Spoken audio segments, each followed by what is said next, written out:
السلام عليكم ورحمة الله.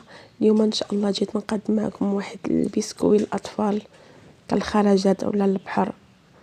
عندنا 125 غرام ديال الزبده، عندنا بيضه وحده، عندنا كاس سكر مع مرش. كنخلطوا العناصر مزيان حتى كيتجانسوا لينا، وكنضيفوا نصف كاس ديال الزيت، نعاودوا نخلطوا مزيان، وكنضيفوا كاس ديال السمسم او الزنجلان محمر ومطحون كيعطي فيها واحد اللوغو زوين بزاف.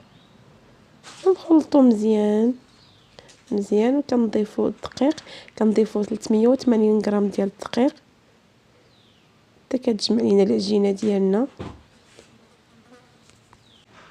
نجمعوا العجينه ديالنا مزيان كما كتشوفوا، وما تكونش العجينه قاصحه بزاف وما تكونش مرخوفه بزاف، تكون بين وبين.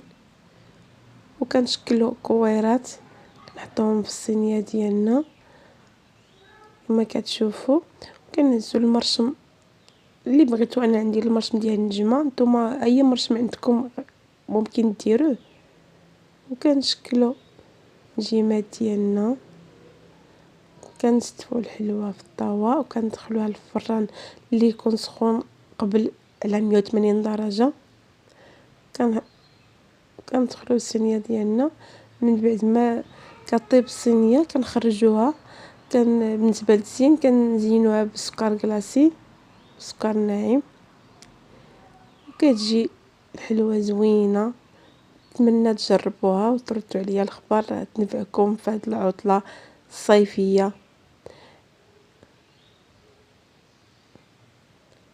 استعملوها للكوتي او البحر او الخارجات ولا جميع.